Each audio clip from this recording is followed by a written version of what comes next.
Unabashed. The most unpredictable. Becomes a headline. The most volatile. Outrageous behavior. Unsubstantiated narratives. A battle of personalities. Welcome to Grand Tamasha, a co-production of the Carnegie Endowment for International Peace and the Hindustan Times. I'm your host, Milan. Spy Stories Inside the Secret World of the RAW and the ISI is the brand new book by investigative journalists Adrian Levy and Cathy Clark. Spy Stories relies on unprecedented access to top military and intelligence officials in both India and Pakistan to shed light on some of the most consequential crises in recent South Asian history. From the 2001 attack on the Indian parliament to the 2011 killing of Osama bin Laden, just steps away from Pakistan's premier military academy, to the suicide bombing in Pulwama on the eve of India's 2019 general election. The book is packed with tantalizing insights on some of the most secretive operations in recent memory. To discuss the book and what it means for understanding South Asia today, I'm joined today by Adrian Levy. With Cathy Clark, Levy is the author of several highly acclaimed books, including The Siege, which gives readers the inside story of the 26/11 Mumbai attacks. Adrian Levy joins me on Zoom today from London. Adrian, thanks for coming on the show and congrats on the book. Hey, it's really good to be here and thanks for having me. So your new book recounts the intense rivalry between India and Pakistan all the way from the 1960s to the present day, and it's told largely through the actions of spies. You know, India's research and analysis wing, or RAW, on the one hand, and Pakistan's rather well-known inter-services intelligence agency, the ISI. When you start reading the acknowledgments of the book right up front, it reads like a sort of a veritable who's who of military and intelligence figures on both sides of the border. And, you know, my first question to you is, I think, simple and obvious, which is, how did you get all of these spooks and the people around them to open up and talk to you? Well, everyone wants influence, and you know, the daily bread and butter of spy agencies, particularly in South Asia, in the neighborhood, Pakistan and India, is to gain influence and to gain traction. Once you know, we've been clearly bidding for this for quite a long time. I mean, we're talking about 10 years of repeatedly asking, 10 years of initially asking for all of these people to appear on a film. We had this idea that we'd create the Indo-Pak version of the great Israeli documentary called Gatekeepers. I was hugely influenced by that film. And if your listeners haven't seen it, check out Gatekeepers. It's by a very good Israeli filmmaker and journalist called Dror Moret. And what he attempted to do was to persuade the heads of Israeli internal intelligence, Shin Bet, to come on record. And he got one guy to agree. These are people who only live in the shadows. And one led to two led to three. And then he had a compelling argument at that stage, because his argument was a simple one, which is, if you're not part of the three, then the three are going to cast a shadow over the remaining people who've not contributed. Three became four. The argument became more compelling. And before you knew it, you had an espionage story of Israel-Palestine told through this film, which had a very long local version and a shorter 90-minute 2-hour global version, and went around the world. And I watched that with Cathy, who I've worked with for 25, 28 years. And we thought, you know, where is equally kinetic, where there are two rival espionage agencies who have seen everything thrown at them, and also being part of the great game globally with great power politics. And, you know, Pakistan, India suggested itself as a place every bit as interesting as the Gatekeepers study of Israel-Palestine. And so we began showing that film to members of the Inter-Services Intelligence Directorate in Pakistan. And we began showing it to people in the security establishment in India, to diplomats, and to members of the RAW, Research and Analysis Wing, the external intelligence arm of the Indian security services, and also to Intelligence Bureau. Intelligence Bureau is like the kind of MI5 or FBI of India, hugely powerful and massive. And we began asking officers we knew there also to sit down and watch this film. And I should mention that, you know, like any single project is, of course, the product of all the projects that have gone before it. So, you know, we began work in the region in 1995. And so we began as kids, and we began meeting people who were not that dissimilar in age and experience in the security services. And of course, zoom forward to, to the here and now, and they've grown up and become quite important. And we hopefully are marginally more knowledgeable than we were when we were thrown into Kashmir in 1995 and couldn't tell you the difference between Hezbollah and Hizbul Mujahideen. So progress was made through sticking at it. We're specialists in an area. We're deep in the weeds. And people who are deep in the weeds attract other people who are deep in the weeds. So, Adrian, we have so many popular representations of spies in South Asia, particularly those from the ISI in Pakistan. We've seen them in movies, we've seen them on television, we've read them in books. Does their representation in popular culture bear any resemblance to reality? Apart from gatekeepers, nearly everything else that comes out of Pakistan and India are tropes. They're bit part players, as we said in the preface to this book, in Homeland. They often, the filming that's done, obviously for reasons of insurance purposes, is never in the countries themselves and therefore is fabricated sets elsewhere. And the characters are normally portrayed as venal, pedestrian, corrupt, stupid. And all of these are not characteristics that I know or have got to know from any of the people who've been involved. None of the tropes are useful. That's why they're tropes. They are all comic book line drawings of security services in India and Pakistan. And none of the common nomenclature, the naming that we use, is useful when you're deep in the weeds with them. ISI is better known because it fought alongside America. We'll get to this later in the secret war in the 1980s with the Mujahideen against the Soviet Union. But ISI has this sort of legendary image that spreads around the world, and the interesting thing to ask yourself right at the beginning of this, and the same with RAW, is how much of these stories are true and how much is the projection of a rival agency? How much is an act of self-injury by a dysfunctioning service or an evil service, an amoral service? And how much is itself part of a psychological operation in a region? And the great thing about these spy stories is you have the public narrative and then you have the private truth. And so, these events, the need to give voice to the hugely kinetic stories of this region, India, Pakistan, the need to try and find some truths in association with big events, but also to portray real actions for agencies which don't talk about themselves. So one of the stories that you document in the book is the infamous hijacking of Indian Airlines Flight 814. This was a flight, our listeners may remember, from Kathmandu to Delhi that was hijacked by 5 masked terrorists shortly after it entered Indian airspace. It eventually landed in Kandahar, Afghanistan. Why was this, in retrospect, such a seminal event? Yeah, I mean, really, it's the most seminal event. And there's one event that takes place before it that explains it, which I'll just talk about very, very briefly. In 1984 and 1985, there are a series of kidnappings that take place. And these kidnappings that take place all orientate themselves around Masood Azhar. Masood Azhar is a cleric from Bahawalpur. We've just discussed him, who set up his own organization. And through incompetence and through good policing work and luck, gets caught in India and put in an Indian jail. Immediately, kidnapping takes place in Delhi by a British jihadist, Mujahid, who has aligned himself with very conservative, armed Sunni group and abandoned his studies in the UK to do this work in Delhi. And he takes part in a kidnapping of tourists, American and Brits, in Delhi in order to get Masood Azhar released. Instead of getting Masood Azhar released, he gets caught. He ends up in jail with Masood Azhar and other people. And then the next group of people who want to get Omar Sheikh released and Masood Azhar begin plotting the next round of events that take place, and so on and so forth. And this is very much the Matryoshka doll sort of nature of an event within an event within an event that takes place.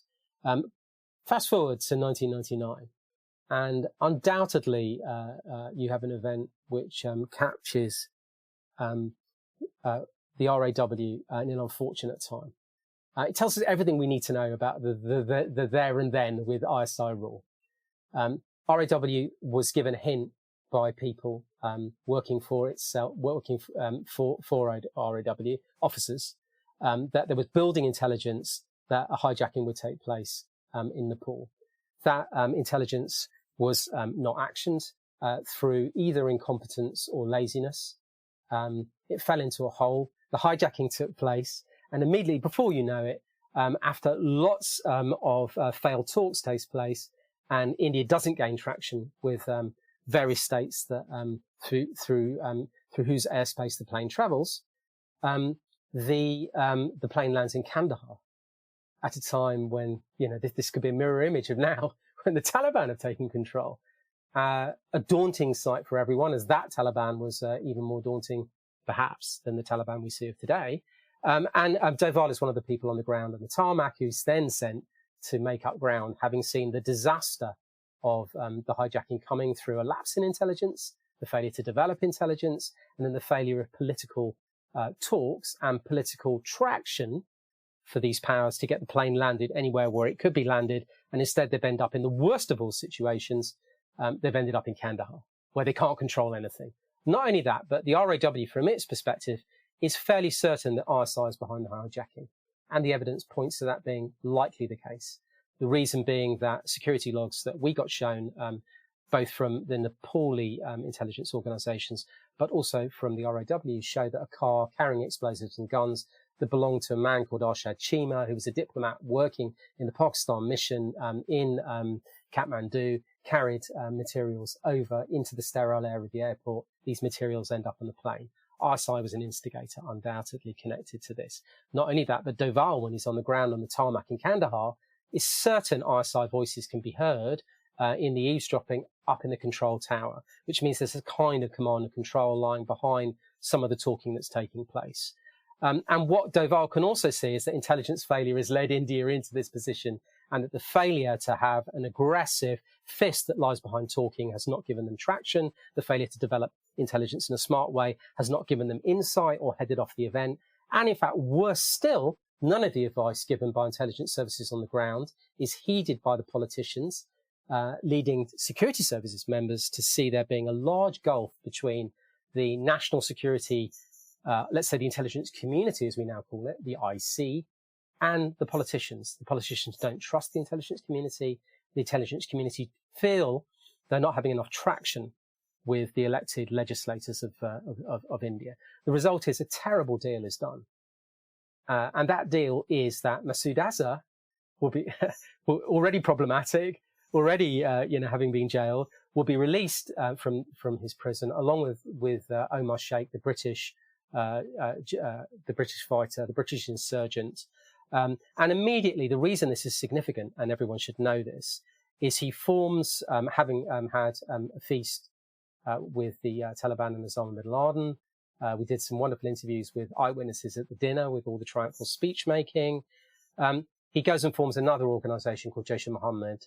And Jaish-e-Mohammed is responsible or connected to some of the most momentous outrages that would then take place in Afghanistan, in India, in Kashmir, and elsewhere.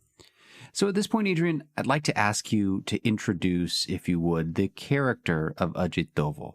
He is, of course, today India's all-powerful national security advisor in the Modi government, but he has had a long and distinguished, some would say fabled, career as a spy working in the trenches. Tell us a bit about who Doval is and what do we need to know about him? So if Doval's genesis story is, we've been taught to use this phrase, the Marvel Cinematic Universe, and the genesis story for Doval, undoubtedly one of them, is the hijacking and what he learned through ineffective intelligence and the unnecessary drag of politics on security agencies. What else do we know about him? Coming through this event, as you point out. Remember, he's in his 70s. He's seen a huge amount of service. It's a man who's in the intelligence bureau. Should explain to listeners. So the lion's share of his responsibility has been internal in the country. This means that he operates mostly as a policeman, although let's call it a secret policeman. And he is not and has not worked for the RAW. So he's not worked in external intelligence. And therefore, the people who are critical of him within the service tend to be critical of him because they see him as a cop. And the people who like him tend to be cops who thinks he's a good cop. So there is this feeling within India. Now, added to this, one of the things that Doval experienced through all his years in the IB is every kind of internal insurgency, every kind.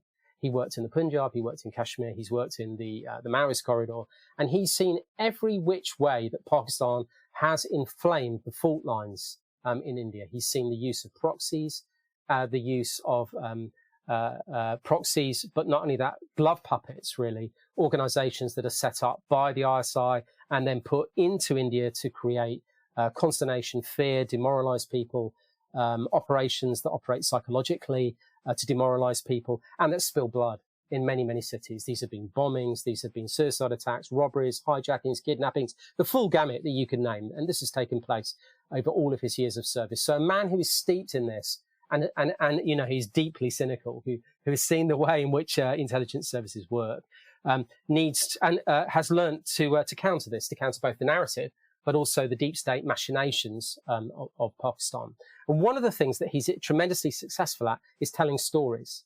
And he understands the power of narrative changing and narrative shifting, and that the person who has the clearest story that gains traction wins. And so telling that story domestically to the electorate and telling that story to global influential ears has been something that Doval has become a master at. Therefore, understanding even within his own story what's true and what isn't becomes really important, because storytelling becomes more and more important.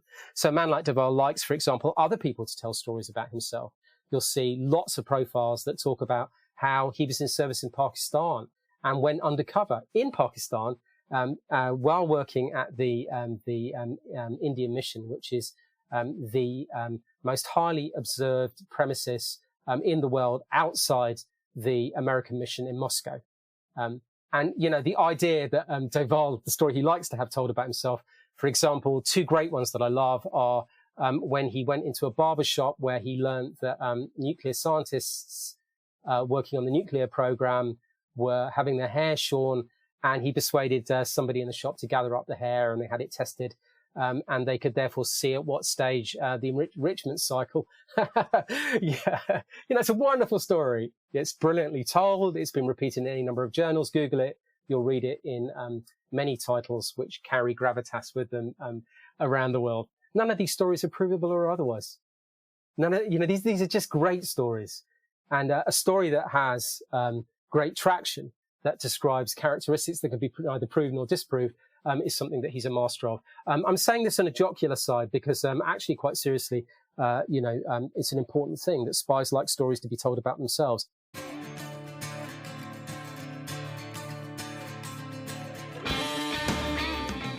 Hey, Grant Tamasha listeners, thanks for listening to the podcast. Putting this show together each week is a labor of love, but it takes a lot of work to put out a great show every week. If you'd like to support the work we do at Grant Tamasha, please visit ceip.org/donate.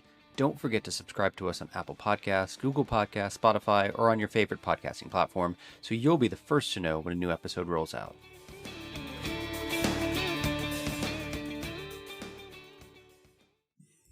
So in justifying the Modi government's 2019 decision to nullify Article 370 in Jammu and Kashmir, government sources have argued that the reaction to the murder of the militant Burhan Wani opened their eyes to the toxic brew of jihadism and separatism that was growing in the valley. There are a few intelligence officials in India who argue that there was a deeper game being played, one that was more complicated. So two of the IB officers on the Wani operation described India's strategy as, and I want to quote here from your book, build Burhan Wani, kill Burhan Wani, destroy the morale of the Kashmiris, and when people go wild and law and order crumbles in the valley, politics will become gridlocked too, which is when Delhi can step in and break the state, end quote. Now, that is a pretty explosive claim. What evidence is there to back it up? Does everyone know who Burhan Wani is? I mean, the most important thing is, who is Burhan Wani? And why are we bothering to talk about this at all? I mean, in 2010, Burhan Wani was a 14, 15-year-old. We're talking about a teenager in Kashmir. And the reason why it's relevant to anyone who's listening here is that by about 2009, going on 2009, there was almost peace in Kashmir. The amount of infiltration by Pakistan-backed groups had gone ground to virtual, the groups directly backed by Pakistan had ground to a virtual zero. The number of foreign infiltrators inside Pakistan whipping up trouble were down to double figures, according to India's own agencies. And the reason for this is there was a back channel that was set up between Pervez Musharraf, the president of Pakistan, and his the people who acted for him, and members of the Indian security establishment that came very, very, very close to successfully negotiating shared waters and many other issues, including Kashmir. Ultimately, they failed as Musharraf lost political strength. Entropy struck Pakistan. The Mumbai raids happened, etc., etc., etc., and a promising back channel closes, and we're left in a situation where the only boon of that arrangement is that through incessant pressure of the CIA and of the State Department in America, Pakistan's meddling in Kashmir has reduced to a trickle. And around 2009, when relative peace has come, a series of events begin to happen in which this young teenager, Burhan Wani, will rise above these events. The first thing that happens is something which readers may have heard about called the Machel encounter, where basically a number of bodies appear, three bodies, I believe it is. The military in Kashmir will say that these are militants that they've caught. The bodies eventually are dug up from the graves where they've been hurriedly buried by the military. And it turns out that, of course, these people are not infiltrators or foreign fighters, but they're local workers working for the army. And the army has killed them, allegedly, in order to gain reward money on a system called head money, that these troops who are poorly paid and demoralized in Kashmir would gain extra cash. So killings for cash is the allegation. That causes consternation in Kashmir, absolute consternation. So there's a beginning of a boiling up of feeling and sentiments in Kashmir. Immediately after then, work is concluded by civil rights groups that are unaffiliated to any political organization and have been strictly independent, working with the State Human Rights Commission, with police investigators. And these groups have charted the existence of at least 2,060 bodies spread across several burial sites, and the existence of potentially another 4,000 grave sites as well. The total could be up to 7,000 or 8,000, multiple stacked in some cases, bodies multiply stacked. And on one side, the military respond to this extraordinary unveiling of these mass death events taking place across provinces, states, districts, in Kashmir. The military response to it and the security establishment is, they're probably all foreign fighters. They're probably all crept over the border. And lawyers on the other side are very safe and push back and say, what they are is paperless bodies. The very least we can say is a large number of people have died. They've been secretly buried, and they've been buried without paper. Whoever is telling the truth, because no one was allowed to investigate further, a series of mass death events have taken place. The military at the same time, in a contiguous event, have killed innocent people that they've portrayed as infiltrators for cash.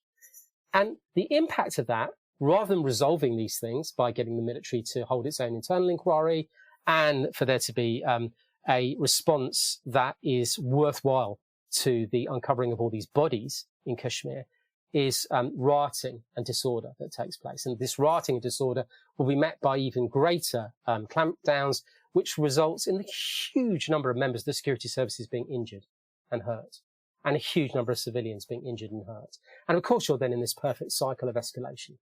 Civilians mass, civilians are put down, and then preventative arrests take place, and the tragic cycle of Kashmir unspools yet again. In the middle of this, a teenager is beaten along with his brother. That teenager is the son of a school teacher from Sharifabad called Burhan Wani.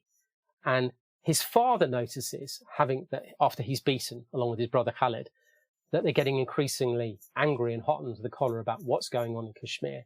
And his father makes a plan to take this Burhan Wani, to take his son and take him over to relatives in the UK and get him, he's a clever kid, to get him to study and finish his studies in the UK.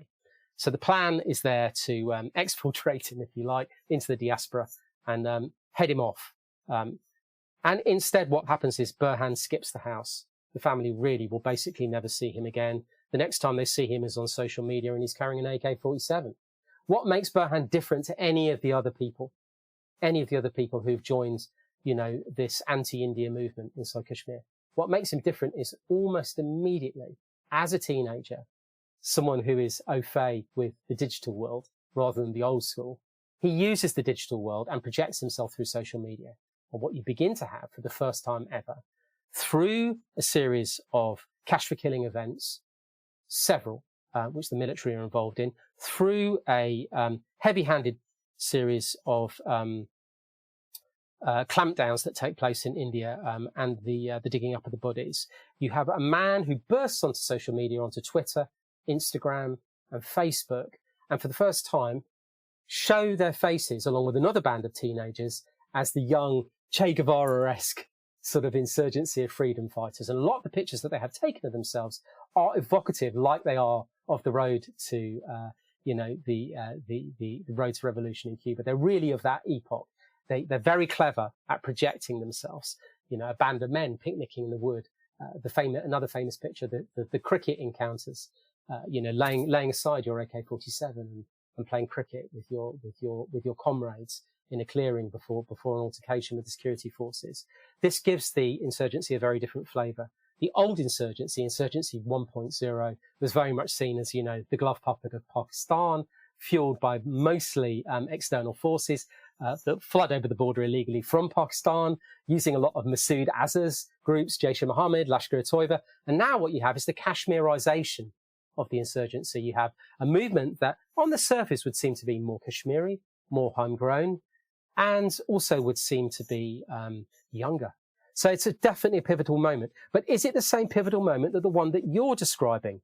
Is this pivotal moment the pivotal moment when, for example, radical elements, Al-Qaeda kind of amalgams that I've been describing definitely exist in Afghanistan and exist in FATA, the Federal Autonomous Tribal Areas, and along the fateful Durran line that separates Afghanistan and Pakistan? Is it the same noxious brew that's existing there that exists in Kashmir? It is not. It is not. It is not. They are not the same. What you've got is you've got the Kashmirization. So telling that story is the abrogation of those articles that you describe.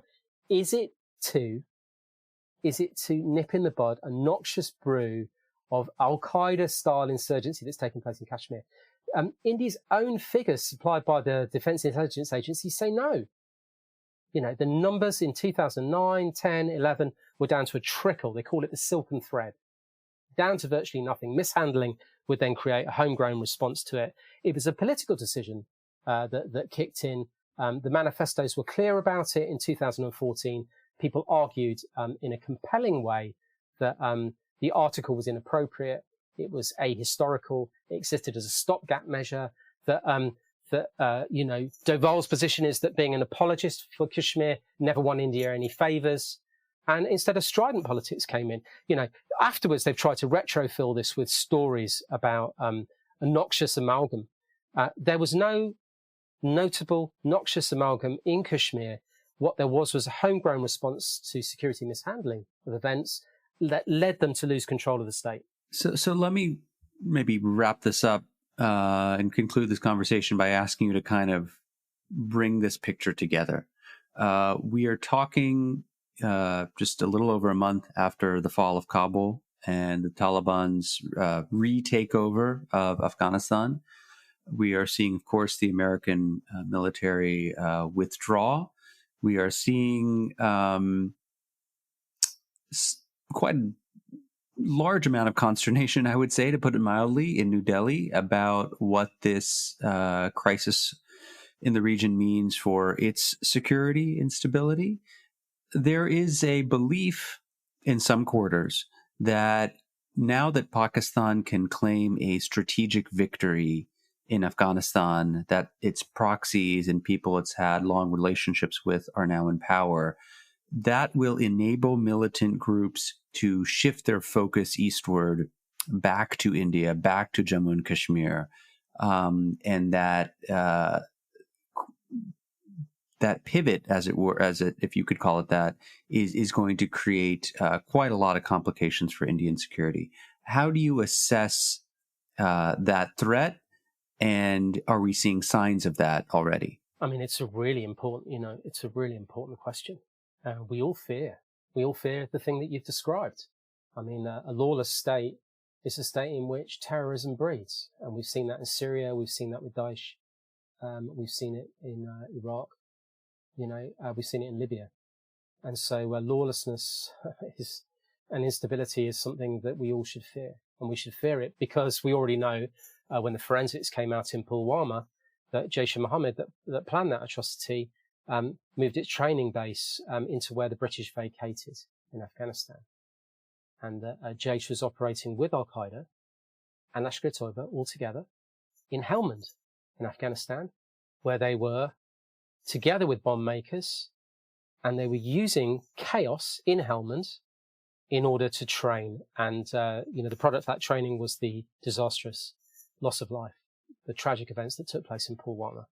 So we should fear chaos. Is it happening? Will it happening? None of us know. This is a kind of crystal ball gazing exercise. My belief is something different to the one that you've described, or the narrative that you've described, which is one told by people in India. The first thing to recognise is what the ISI see if you talk to them. While there is a sense of triumphalism in the sense that there's an "I told you so" factor to this, that if you go back to the comments that I made when the Blairites, the Kingdom of Saudi Arabia, and General Ehsan ul-Haq, who was head of the ISI back in November 2001, all went and presented their case to Bush Cheney and said, beware the Taliban. There's that sense of "I told you so." Undoubtedly that is the case.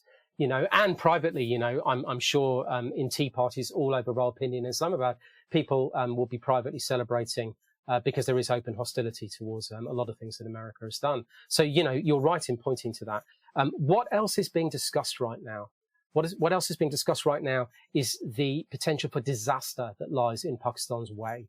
That potential for disaster is because Pakistan knows that only a global consortium will be able to stabilize Afghanistan. And we're not talking just financially.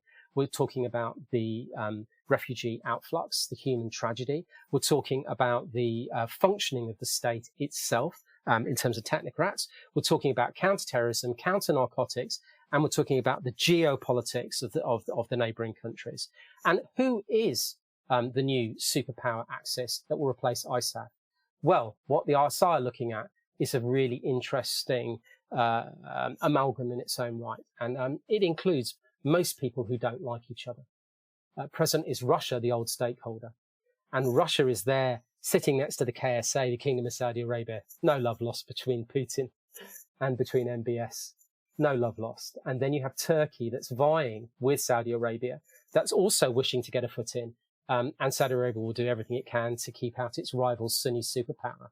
You have at the same time Qatar, that is sending technicians to open the airport and did open the airport and held the back channel talks, that is despised and only until recently embargoed by Saudi Arabia, and yet wants to be a key player in the security arrangement. You're talking about Iran, that has a nascent relationship with India, that sponsored its port in Chabahar, that is insisting, having funded the Taliban covertly for 9 years, that it too should take a part in these talks. And of course, it would be abhorrent for Saudi Arabia to have Iran present as its regional competitor.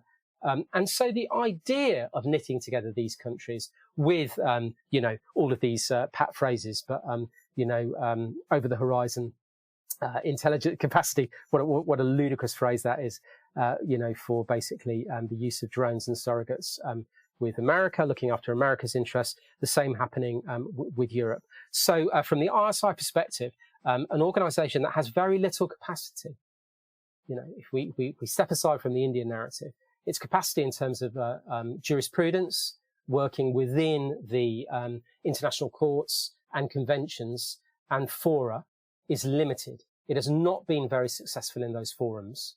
And to work there and work at a very high level, knitting together a coalition of partners who hate each other is presenting a nightmare. So before we wrap up, could I just ask you a slightly different but related question, which is, you've addressed the question of transnational terrorist groups, but what does this all mean for Pakistan's own domestic situation at home? What happens if Pakistan can't control its own internal security situation? What happens if Imran Khan takes them down the path of amelioration, which they did in 2006 and 2007, and that led then to almost 8 years of the most bloody internal fighting I think I've seen anywhere outside, Sudan and Somalia. I mean, we were literally seeing the collapsing of the state. So the real worries, the real fears are there. the coalition building, the creation of stability, the other fears. I've read so many things which tug at people's emotional heartstrings, but really are mischievous. This fear that, for example, you're enabling an army of sleepers around the world who will rise up in response to the victory of the Taliban is just frankly Islamophobic. Tosh. What we've learned since the rise of Islamic State is that exclusion, racism, poverty and criminality melded together, particularly in European cities, in Belgium, in Paris, in the UK, all over the UK. And single lone actors came forward and committed heinous events using knives and bombs. And, we've seen all of that in Paris and elsewhere. And there are no armies of sleepers anywhere, who are rising up in response to the victory in Kabul. There are a lot of people who are now worried, looking at the lack of contiguity between all of these other forces that exist in a principally important region. And the great game is afoot again, the great game. I'm going to give you one really good example. A friend of mine was in the Panjshir Valley very recently. And he was with Masood. And in the Panjshir Valley with Masood is, making his own arrangements. And when the Taliban get too aggressive inside the Panjshir Valley, what happens is the Tajiks send in their planes. And the planes come in and they bomb and they strafe and they push the Taliban back in order that there'll be no humiliation of the Tajiks in the Panjshir Valley. Masood goes out to Tajikistan. Talks take place with the ISI in Tajikistan, and the secret kabuki of intelligence takes place in Tajikistan for an ameliorated settlement that's taking place. So much of what you're going to see now will be that level of theatre. It'll be stuff that happens super quietly, where arrangements are made that are pragmatic, and we'll read about them years later. My guest on the show this week is the investigative journalist Adrian Levy. He is the author with Cathy Scott Clark of the new book, Spy Stories Inside the Secret World of the RAW and the ISI. Sushant Singh calls it a racy and gripping narrative filled with dramatic action, strong and powerful characters, access to powerful people, and a fly-on-the-wall view to the reader. Adrian, thanks so much for sharing your time and insights with us, and best of luck with the book. Thanks very much for having me. Grant Tamasha is a co-production of the Carnegie Endowment for International Peace and the Hindustan Times. This podcast is an HT Smartcast original and is available on htsmartcast.com, India's fastest-growing podcasting platform. You can also find us on Apple Podcasts, Spotify, Stitcher, or wherever you get your podcasts. Don't forget to rate and review. Helps others find the show more easily. For more information about the show and to find the writing we reference on this week's episode, visit our website, granttamasha.com. Production assistance comes from Caroline Duckworth. Tim Martin is our audio engineer, and Cliff J. Pranada is our executive producer. Thanks for listening, and see you next week.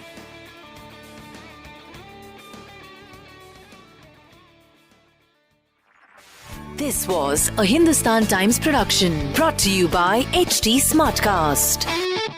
HT Smartcast.